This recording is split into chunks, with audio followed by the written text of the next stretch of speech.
Salut tout le monde, bonsoir. Alors comme on l'a dit tout à l'heure, on va faire un péri modéré au départ. Salut, c'est bon ça. On va faire un péri modéré pour que le discours soit propre dans le fil des gens qui écrivent. Et puis ensuite on va ouvrir la parole pour que les gens puissent donner leur avis sur ce qu'ils pensent. Salut tout le monde. Alors on va quand même qui se connecte. Oui, alors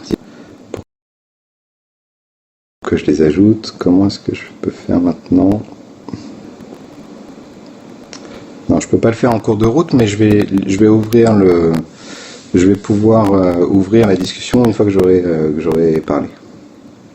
Alors, pour ceux qui peuvent, mettez des cœurs. Voilà, c'est quoi? On va l'ouvrir le temps avant que je démarre, comme ça vous allez pouvoir.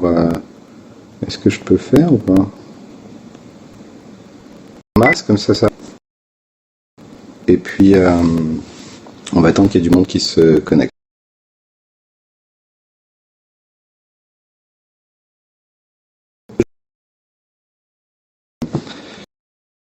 Sur YouTube.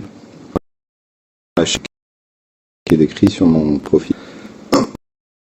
Il faudrait que d'abord je le laisse ouvert, que le monde arrive en masse et qu'après je le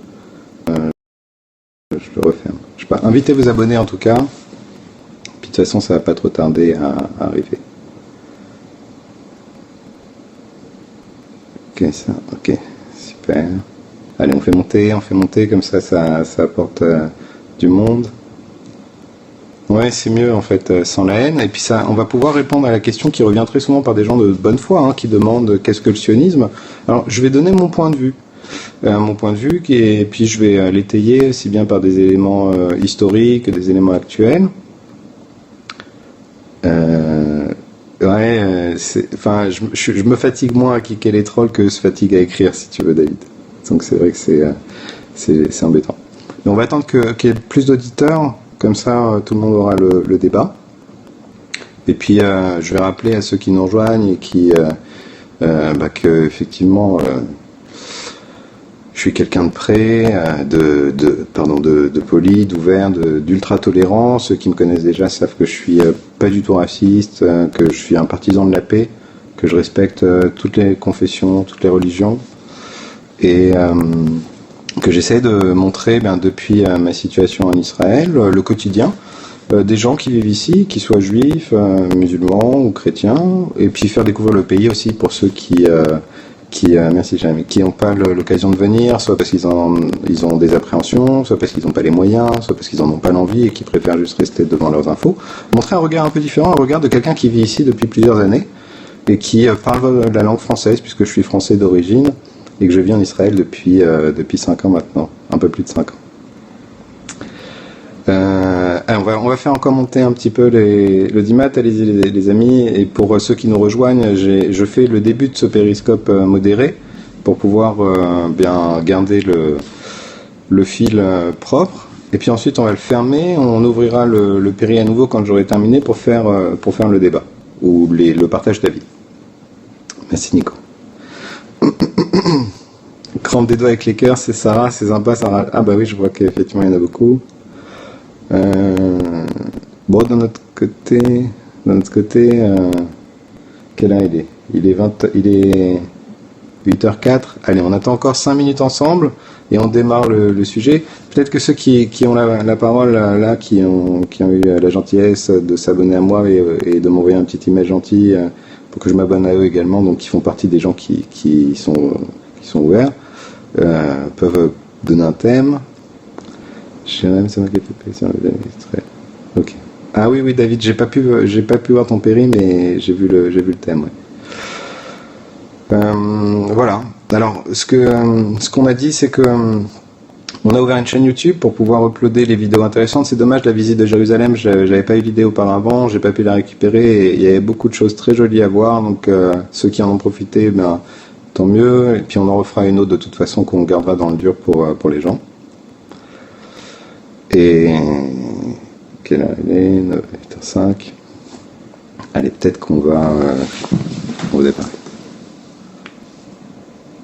alors prenez pas pour ceux qui nous rejoignent, prenez pas le fait que on ait modéré la diffusion pour de la censure. Non, on veut garder cette première vidéo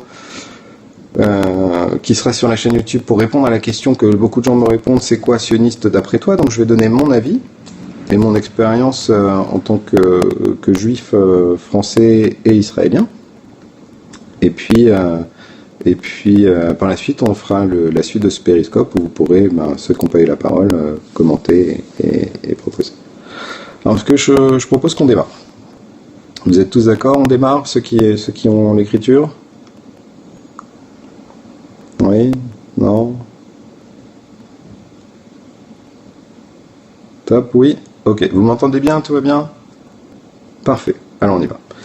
Alors, il est très important de comprendre, avant de parler du sionisme, de comprendre ce qu'est un juif. Parce que beaucoup de gens ne savent pas ce qu'est un juif et font l'amalgame entre juif, sioniste.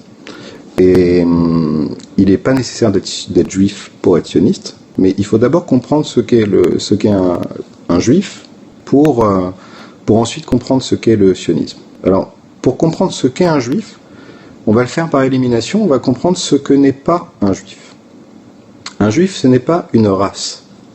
Parce qu'on a des juifs qui sont blancs, des juifs qui sont noirs, des juifs qui sont asiatiques, des juifs qui sont indiens. Donc juif, ce n'est pas une race. Juif, ce n'est pas non plus dans les gènes. Puisque l'on a des convertis au judaïsme qui sont, dès l'instant où ils sont convertis, juifs. Donc juif, ça ne se transmet pas forcément par les gènes. Ce n'était pas non plus, pendant longtemps dans l'histoire, une nationalité. Puisque pendant 2000 ans, les Juifs ont vécu en exil et le Juif était apatride ou chassé de différents pays pour aller dans d'autres pays. Donc Juif, ce n'est pas non plus une nationalité. En fait, Juif, c'est une religion que l'on est libre ou non de pratiquer. Mais c'est une appartenance à un peuple qui pratique la religion juive. Voilà ce qu'est un Juif. Ce n'est pas une race, ce n'est pas de l'ADN. Ce n'est pas une nationalité, c'est une appartenance au peuple juif dans le sens de la pratique de la religion. Encore une fois, on le répète, on peut être juif noir, chinois, asiatique, indien, blanc, donc c'est pas une race. On peut être juif parce qu'on est né juif de parents juifs, ou on peut être juif parce qu'on est converti au juif. De ce fait, on est juif et du coup rattaché au peuple juif qui pratique la religion juive. Donc ça, c'est la définition de qu'est-ce qu'un juif. Maintenant, on va entrer dans la définition de qu'est-ce que le sionisme. Et il y a deux choses à comprendre pour comprendre ce qu'est le sionisme. C'est la nuance qu'il y a entre ce que l'on appelle Eretz Israël, donc en hébreu la terre d'Israël, et ce que l'on appelle l'État d'Israël, qui est au sens moderne du terme, est la nation d'Israël. D'accord? Donc ça, c'est deux notions qu'il faut bien comprendre, mais qui sont très importantes, puisque ces notions vont avoir un fil conducteur durant toute l'histoire du peuple juif, qu'on a dit précédemment, donc le peuple rattaché à la religion juive. Sur quoi s'appuie la religion juive? Eh bien sur ce que les chrétiens vont appeler l'Ancien Testament, ce que les musulmans appellent la Torah, et ce que les juifs appellent la Torah, bien entendu, puisque c'est la définition du livre des juifs. Et la Torah, encore une fois, c'est le canon biblique qui est composé des livres que Moïse a transmis au peuple juif, les 5 livres de la loi de la Torah, plus le canon biblique qui va reprendre le livre des prophètes, le livre des rois et les écritures. Des écritures que l'on va retrouver comme par exemple le livre d'Esther, comme par exemple le Cantique des Cantiques, que l'on appelle Shir HaShirim en hébreu, etc. Donc ça, c'est le canon biblique. Ce sont les textes sur lesquels s'appuie la religion juive. Et dans ces fameux textes qui composent le livre, puisque l'on est appelé par exemple chez les musulmans le peuple du livre, eh bien la notion d'Eretz Israël est en permanence rappelée. Donc vous vous souvenez, on a dit il y a quelques instants, il faut comprendre deux notions pour comprendre le sionisme, la différence entre Eretz Israël qui est la terre d'Israël. L'Ecclésiaste, c'est le livre écrit par le roi Salomon. Il y a eu des doutes dans l'histoire, à savoir est-ce qu'il faisait partie du canon biblique ou pas. Finalement, il a été inclus dans le canon biblique. Donc, il faut bien comprendre la notion la différence entre la terre d'Israël d'un point de vue géographique, hein, sur le globe, qui elle est décrite dans la Bible à plusieurs reprises, qui fait partie de ce que les Juifs au sens de la religion ont comme notion de ce qu'est la terre d'Israël.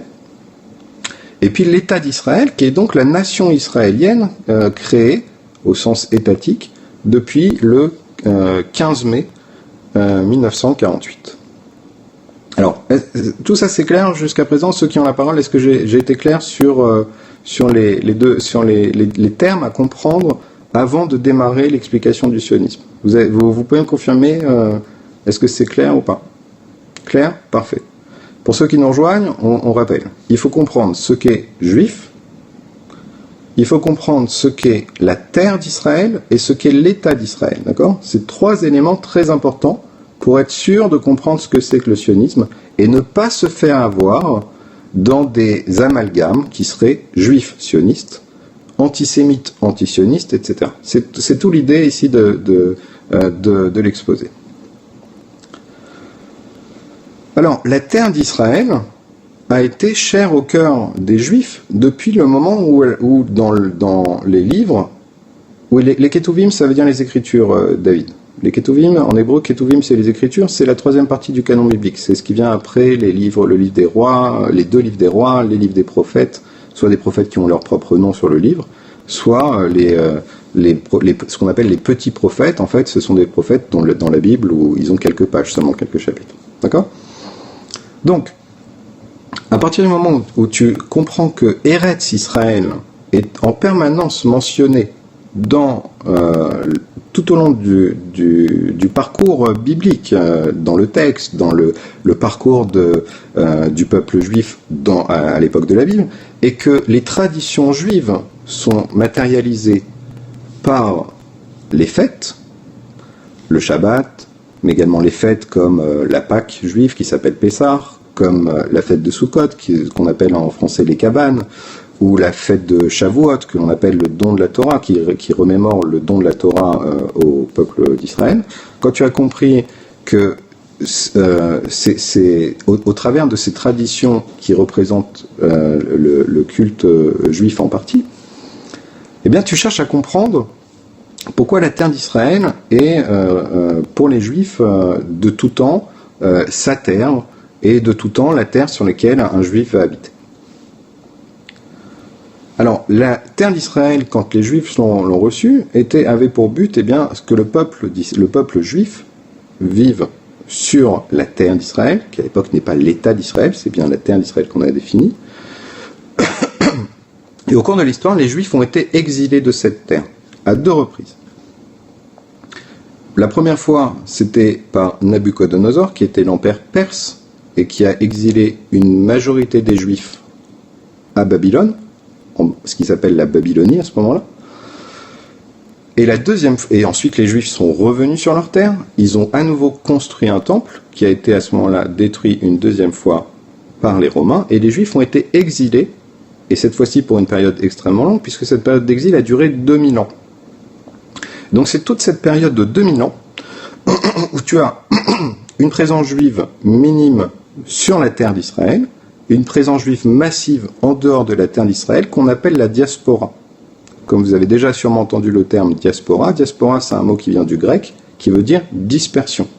Les Juifs, à ce moment-là, au moment du deuxième exil par les Romains, on est en 70 de notre ère, donc 70 après Jésus-Christ, eh bien, ont été exilés dans différents endroits de l'Empire romain, et l'histoire a fait que le peuple juif a été majoritairement à ce moment-là amené à vivre en dehors de sa terre historique.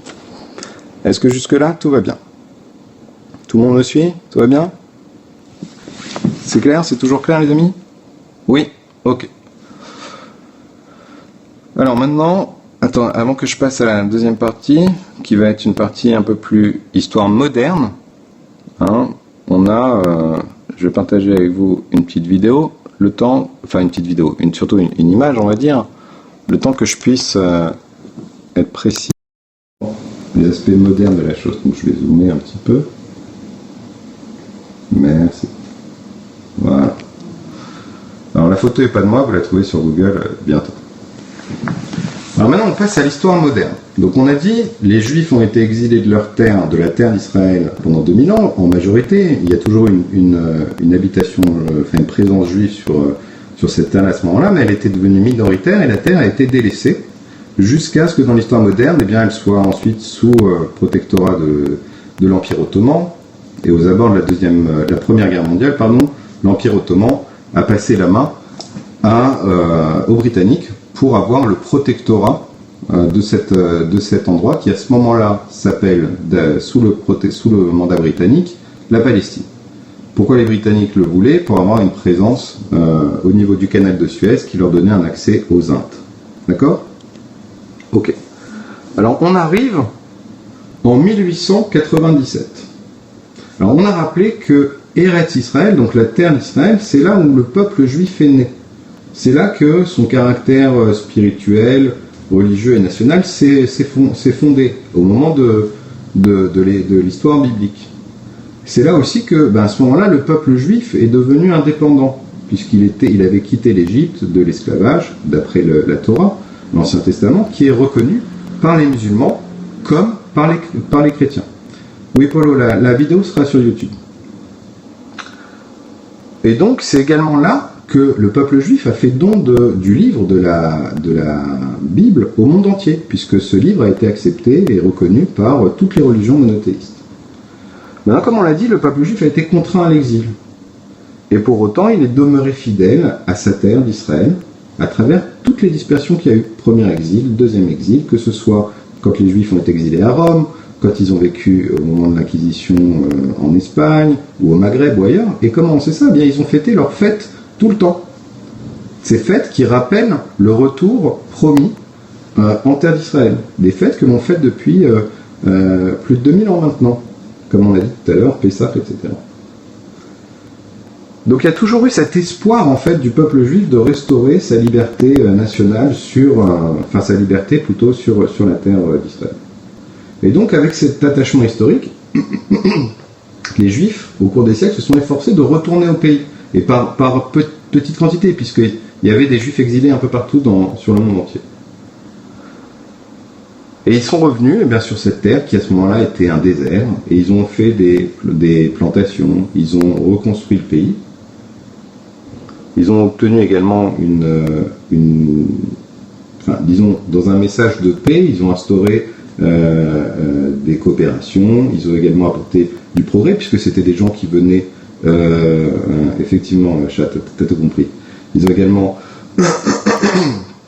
apporté les savoirs qu'ils avaient acquis en diaspora, et ils sont revenus. Alors attendez, David, là je vais poursuivre pendant quelques instants, et après je répondrai. Ok ? En 1897, c'est là que ce que l'on appelle le sionisme moderne naît, sous l'initiative de Théodore Herzl. Et il va, à Bâle, lancer le premier congrès sioniste. À ce moment-là, c'est ce qu'on appelle le sionisme aujourd'hui, le sionisme moderne. Mais il faut savoir que d'un point de vue étymologique, Sion, c'est le nom d'Israël qui est donné à plusieurs reprises dans la Bible. Donc voilà l'étymologie du mot sionisme, c'est-à-dire je crois en la terre d'Israël. Et donc il y a ce fameux congrès sioniste, et à ce moment-là on a dit on est sous protectorat britannique. Un peu plus tard dans l'histoire, en novembre 1917, Balfour envoie une déclaration au congrès sioniste en disant nous sommes en faveur de la constitution d'une nation juive. Et nous sommes en faveur du droit au peuple juif de constituer un foyer national sur la terre qui est sous notre protectorat actuel. Alors ça, c'est la première initiative moderne. Et ensuite, il se passe quoi? Il se passe, malheureusement, la Deuxième Guerre mondiale, qu'on appelle la Shoah, et qui est le drame que tout le monde connaît, où il y a des millions de juifs qui sont anéantis. Et ça montre à ce moment-là aux nations qu'il y a bien une nécessité d'apporter une protection à ce peuple qui est dispersé partout et qui n'a pas concrètement d'endroit de refuge ou d'endroit de souveraineté ou d'autonomie. Attendez, je vais remettre l'image. C'est une belle image, je trouve. Voilà. Donc le monde a à ce moment-là une prise de conscience à la sortie de la Deuxième Guerre mondiale, et puis les survivants de la Shoah, comme des juifs d'autres pays, eh bien, se disent à ce moment-là, puisque j'ai été persécuté, puisque j'ai été espacé, et qu'il y a déjà des juifs qui vivent dans cette terre d'Israël, je vais y aller. Et là, il y a de plus en plus de gens qui, avant même que l'État soit constitué, eh bien, reviennent au pays et fondent ce que l'on va retrouver comme ce que l'on va appeler des kibbutz, par exemple. Ils vont décider de vivre ensemble pour rebâtir le pays dans un mode communautariste. Maintenant, le 29 novembre 1947, l'Assemblée générale des Nations unies va voter, ou adopter plutôt, une résolution qui prévoit la création d'un État juif indépendant dans le pays d'Israël.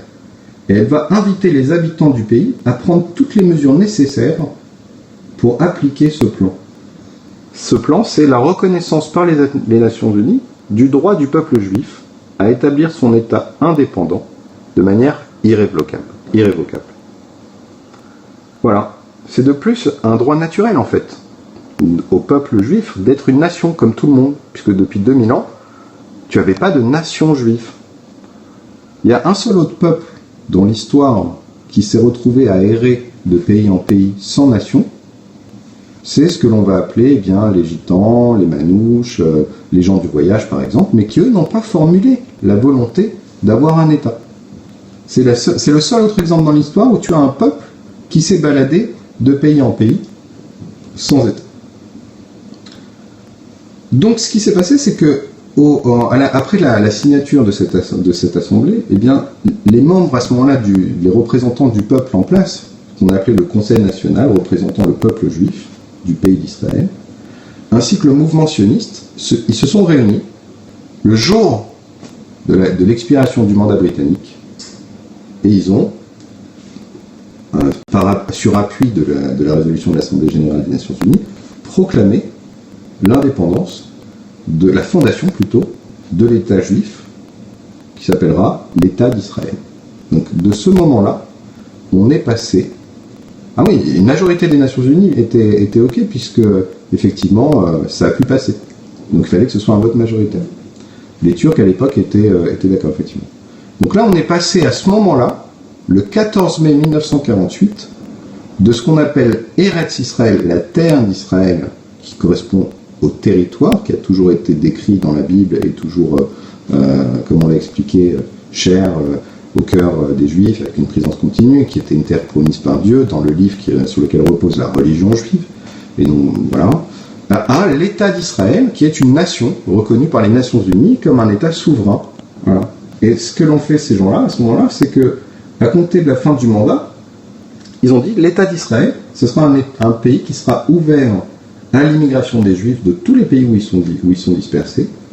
Ce sera un pays qui va se développer au bénéfice de tous ses habitants et qui sera fondé sur des principes de liberté, de justice et de paix enseignés par les prophètes d'Israël.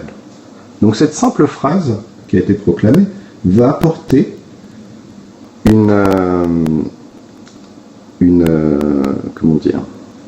lien permanent entre la notion d'État et la notion de religion, puisque on dit que ce sont les principes énoncés par les prophètes d'Israël. Donc ça va s'appuyer sur le livre sur lequel repose la religion juive.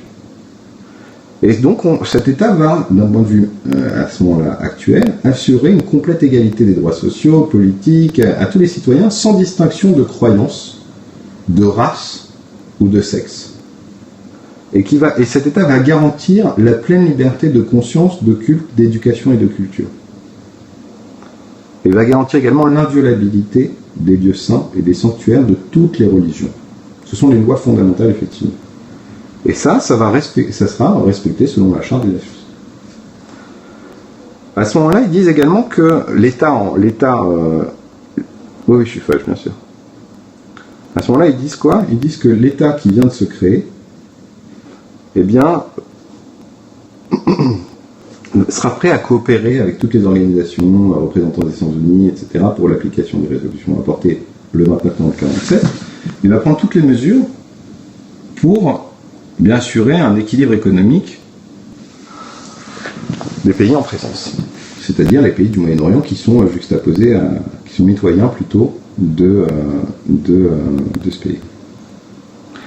Alors, et en conclusion, qu'est-ce qu'ils font? Ils disent, bon, on lance un appel à tous les juifs du monde entier à venir sur notre terre. Ils lancent effectivement un programme pour favoriser l'immigration des juifs, et ils demandent également à ce que cet État qui aujourd'hui est souverain et qui est en droit de se défendre, eh bien, fasse appel à tous les membres de son peuple pour l'aider dans sa reconstruction. Mais il dit également que c'est en confiance face à l'Éternel, le Tout-Puissant, que ces gens vont signer cette déclaration d'indépendance. Et voilà. Tout ce que vous venez d'entendre, c'est la déclaration d'indépendance de l'État d'Israël. Tout le moment où je vous ai montré la photo de Jérusalem, je lisais un texte que vous pouvez lire par vous-même puisqu'il est notoriété publique, qui est la déclaration d'indépendance de l'État d'Israël. Dans les fondements de ce pays, l'État qui s'est créé a ouvert le message de paix en indiquant que non seulement c'était la terre des Juifs, mais que tous les habitants de ce pays, quelle que soit leur croyance, leur religion ou leurs origines ethniques, par exemple, étaient libres de pratiquer leur culte et de participer à la reconstruction du pays. C'est pourquoi le sionisme, qui, comme on l'a défini, est d'un point de vue moderne, et l'idéologie selon laquelle la terre d'Israël devient l'État d'Israël et a le droit, en tant que pays souverain, à sa reconstruction, etc., inclut des gens qui adhèrent à cette idéologie qui ne sont pas forcément juifs. Comme on va retrouver des millions d'habitants du pays d'Israël qui ne sont pas juifs, et qui pour autant contribuent à la croissance du pays, contribuent à la vie du pays, et qui vivent en totale liberté de culte, etc. Voilà, ça c'était la définition du sionisme. Alors, ils disent, je peux lire ton message là, qui dit que tous les juifs sont racistes. Ben non, tu as la preuve devant toi, c'est que moi je suis pas du tout raciste. Et bien au contraire, je suis très heureux de savoir que des musulmans peuvent prier sur leur lieu saint en Israël, parce que ça m'embêterait si moi je pouvais pas aller prier ma foi, ou ça m'embêterait qu'un chrétien à qui je sais pas, le Saint-Sépulcre est cher, il puisse pas y accéder, tu vois. Je pense que tout le monde a le droit. C'est un berceau saint pour tous les gens qui sont de religion monothéiste. Donc à partir du moment où, si l'objectif c'est la paix, la notion de racisme n'existe pas, c'est la notion d'harmonie qui va compter, tu vois. Et je suis pas le seul à penser comme ça. Il y a énormément, la majorité des Israéliens pensent comme ça. Pensent que la paix, il est grand temps qu'elle arrive. Il est grand temps aussi que le monde comprenne que l'image que l'on donne du conflit à l'extérieur n'est pas celle que les gens vivent au quotidien ici, dans l'État d'Israël. Tu comprends? Voilà.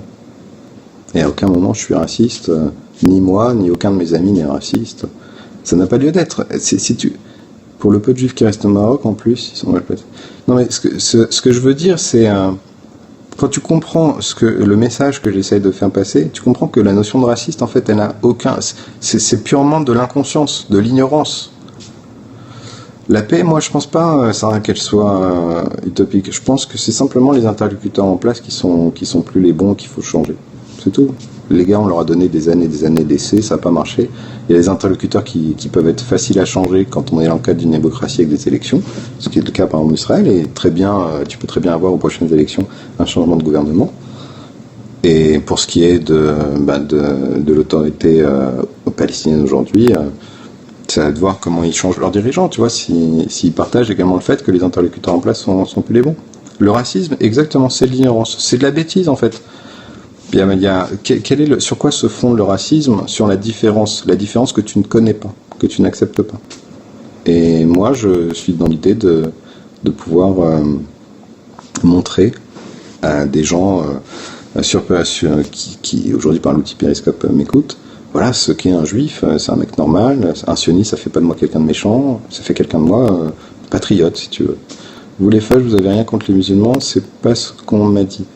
Mais Madison, c'est pas qu'on a quelque chose contre les musulmans, c'est que les feuilles, comme les propres musulmans, ont quelque chose contre les extrémistes qui vont commettre des actes terroristes. Ça n'a rien à voir avec les musulmans. Moi, j'aime bien les musulmans, j'aime tout le monde. Tu comprends, j'aime aucun extrémiste, même si ça serait un extrémiste juif, je te dirais que je l'aime pas. Après, encore une fois, ce que j'engage aujourd'hui, ça n'est que mon opinion. Mais ce que je veux que tu saches, c'est que je ne suis pas seul. Il y a énormément de gens qui sont comme moi. La majorité des gens qui vivent ici sont comme moi. Et si tu veux venir les rencontrer, tu peux prendre un billet d'avion, faire le déplacement et venir nous voir. Merci Jérém, merci pour les encouragements. Merci Chat, ça me fait plaisir de voir que tu réponds. Voilà les amis, on va... alors David, moi je peux pas aller sur le Mont du Temple parce que c'est un endroit qui m'est interdit d'un point de vue religieux, c'est un endroit sacré et je peux pas y aller. Si le peuple juif n'aurait pas été fermé, il serait disparu. Déclaration d'indépendance. Oui, Nico, c'est exactement ce que je disais. Et à partir du moment où j'ai arrêté de montrer mon visage pour parler, je n'ai fait que lire, en traduisant à la volée, la déclaration d'indépendance de l'État d'Israël, qui en soi une déclaration également de main tendue, ouverte, et que vous pouvez librement consulter puisque c'est de notoriété publique. Vous allez sur les sites internet de l'État d'Israël, comme sur Wikipédia, comme sur ce que vous voulez. C'est un document qui est ouvert. Or, les gens qui disent je suis anti-sioniste et qui ne prennent même pas la peine de comprendre ce qu'est le sionisme, ben, vous tombez dans le panneau de faire l'amalgame entre je suis sioniste et je suis raciste. Et alors, ce que je propose, si vous êtes d'accord, on va fermer ce périscope-là et je le rouvre tout de suite avec l'ouverture du dialogue. Puis si ça part trop en live, à ce moment-là, on recoupe. Merci Nico pour le compliment, ça me touche énormément. Puis si ça part trop en live, à ce moment-là, on fermera. Ça vous va ? Vous êtes d'accord ? Merci. Merci ami. Ok, allez, on fait ça. En tout cas, je suis très content que vous soyez restés en ligne et que ça vous a plu. À tout de suite les amis.